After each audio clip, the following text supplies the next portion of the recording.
حکومت کی اس بارے میں کیا پالیسی ہے۔ پھر اسی طرح ہم نے حکومت سے مطالبہ کیا تھا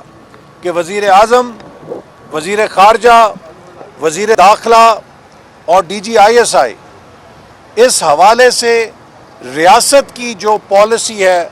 وہ ایوان کے سامنے پیش کریں تاکہ ایوان ایک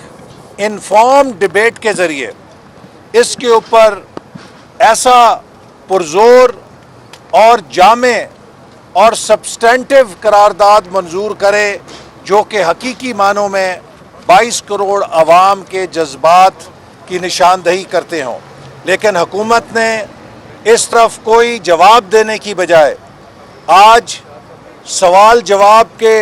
کارروائی کو جاری رکھنا زیادہ ضروری سمجھا، اور جب ہم نے احتجاج کیا کہ ہمیں بولنے کا موقع دیا جائے تو حکومت اور اسپیکر صاحب اجلاس کو غیر معینہ مدت کے لیے التوا کا شکار کر کے اسے برخاست کر کے رائے فرار اختیار کر گئے۔ اسی طرح ہم اس قرارداد کے ساتھ ساتھ چاہتے تھے کہ دو اہم مسئلے جن کا پاکستان سے بہت اہم تعلق ہے ان کو بحث میں لایا جائے۔ ابصار عالم صاحب سابق چیئرمین پیمرا پہ قاتلانہ حملہ کیا گیا ہے، یہ پاکستان کی صحافت پہ حملہ ہے، آزادی صحافت پہ حملہ ہے۔ یہ عمل کئی عرصے سے اس حکومت کے آنے کے بعد سے کافی عرصے سے چل رہا ہے کہ آزاد میڈیا کا گلا گھونٹا جائے، میڈیا کو سینسرشپ کے ذریعے بند کیا جائے،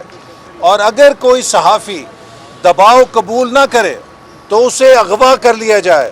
اس پہ قاتلانہ حملہ کیا جائے۔ یہ جبر اور استبداد کی پالیسی پاکستان کے آئین اور قانون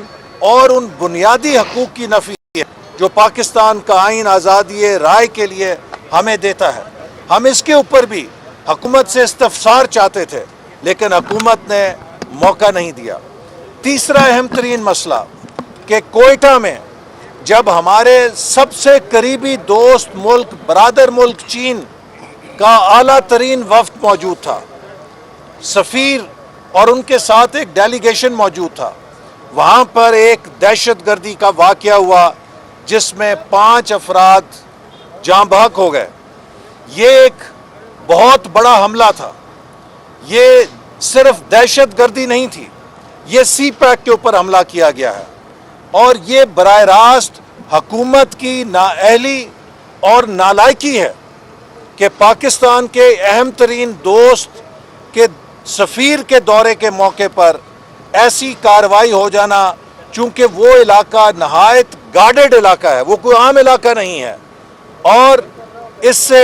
پاکستان کی شہرت کو، پاکستان کے امیج کو اور سی پیک کو ناقابل تلافی نقصان پہنچ سکتا ہے۔ اور یہ بات بھی میں کہوں گا کہ یہ واقعات دہشت گردی کے اس لیے زور اٹھا رہے ہیں کہ حکومت نے سیکیورٹی کے اداروں کو دہشت گردی کا مقابلہ کرنے کی بجائے اپوزیشن اور خاص طور پہ مسلم لیگ نون کے رہنماؤں کے خلاف جھوٹے مقدمے قائم کرنے، ان کے خلاف انتقامی کارروائیاں کرنے پر جھونک دیا ہے۔ ہمارے زمانے میں یہ ادارے 200% دہشت گردی کے اوپر کام کرتے تھے، سیاسی مخالفین کے خلاف استعمال نہیں کیا جاتا تھا، جس کا نتیجہ تھا کہ پاکستان میں ہم نے دہشت گردی کو شکست دی۔ لیکن پچھلے کئی عرصے سے ہم دیکھ رہے ہیں کہ دہشت گردی دوبارہ سر اٹھا رہی ہے، جس کی وجہ یہ ہے کہ اس حکومت کی ترجیح دہشت گردی نہیں ہے، اس حکومت کی ترجیح اپوزیشن کے خلاف جھوٹے مقدمے، انتقامی کارروائیاں ہیں۔ تو آخر میں پھر کہوں گا کہ ہمارے دل اور جذبات مجروح ہوئے ہیں کہ ایک ایسی قرارداد جو ہر پاکستانی کے دل کے قریب ہے، جو ناموس رسالت صلی اللہ علیہ وسلم کی شان سے تعلق رکھتی ہے۔ میں نے اس دن بھی اسمبلی میں کہا تھا کہ اس سے زیادہ اہم کام کیا ہے کہ جس کو وزیر اعظم کر رہے ہیں اور ایوان کے اندر نہیں ہیں۔ ان کو چاہیے تھا کہ وہ خود ہوتے اور حکومت کے وزیر اس قرارداد کو پیش کرتے، لیکن اس روز حکومت نے نہ وزیر اعظم آئے نہ کسی وزیر میں جرت ہوئی کہ اس قرارداد کو پیش کرے، اور آج پھر حکومت نے اپنی غیر سنجیدگی کا مظاہرہ کیا ہے کہ ناموس رسالت صلی اللہ علیہ وسلم کی قرارداد سے زیادہ انہوں نے روٹین کے کویشچن آر کو موقع دیا کہ اسے چلایا جائے، اسے بلڈوز کیا جائے۔ اور میں سمجھتا ہوں کہ جب ہم ناموس رسالت صلی اللہ علیہ وسلم پر بات کرنا چاہتے تھے تو کویشچن آر کو زبردستی چلانے کی کوئی گنجائش نہیں تھی۔ حکومت نے ہمارے جذبات سے بھی کھیلا ہے اور قوم کے جذبات سے بھی کھیلا ہے، اور اس عمل پہ ہم مطالبہ کرتے ہیں کہ حکومت معافی مانگے اور بجائے اجلاس کو برخاست کرنے کے اس کو جاری رکھے، تاکہ اس کے اوپر ایوان کا ہر ممبر اپنے جذبات کا اظہار کر سکے۔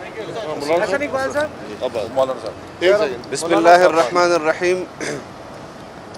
میں سب سے پہلے تو آپ سب کا شکر گزار ہوں، اور جس طرح احسن اقبال صاحب نے آج قومی اسمبلی کی کارروائی کی تفصیل آپ کو بتائی، یقیناً بہت ہی سنجیدہ مسئلے پر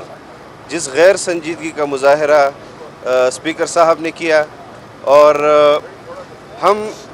2 دن سے اس پر سوچ رہے ہیں کہ حکومت کا موقف وزیر اعظم کی سطح پر جب انہوں نے قوم کے سامنے پیش کیا، اور اگلے روز حکومت کے وزراء نے قومی اسمبلی کے سیشن سے پہلے ہی اناؤنس کر دیا کہ ہمارے مذاکرات کامیاب ہو گئے ہیں، اور ہم حکومت کی جانب سے آج قرارداد پیش کر کے اس معاہدے کو تکمیل تک پہنچائیں گے جو ہم نے ٹی ایل پی کے ساتھ کیا۔ لیکن قومی اسمبلی کے اندر انہوں نے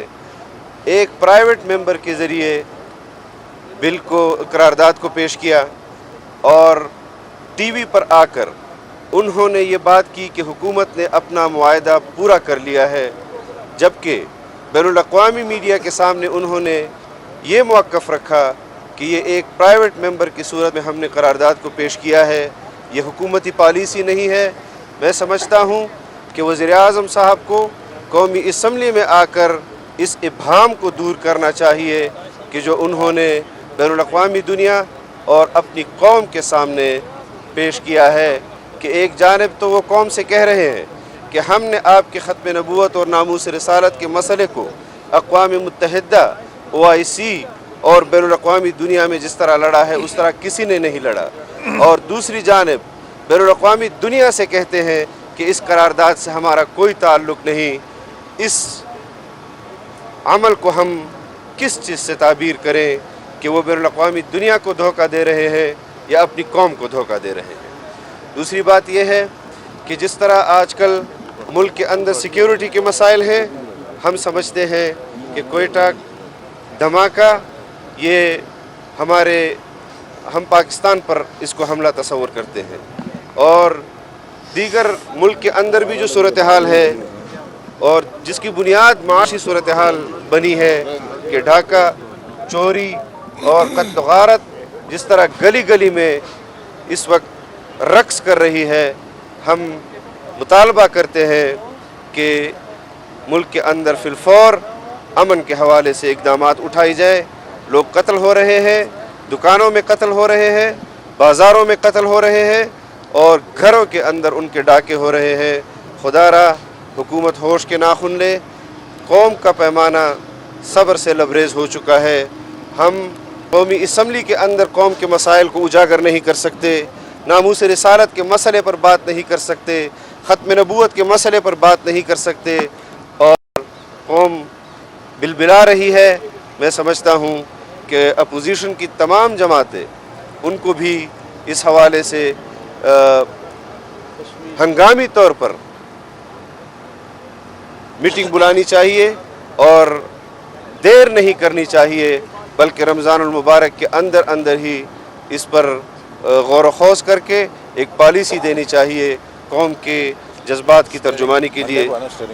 جی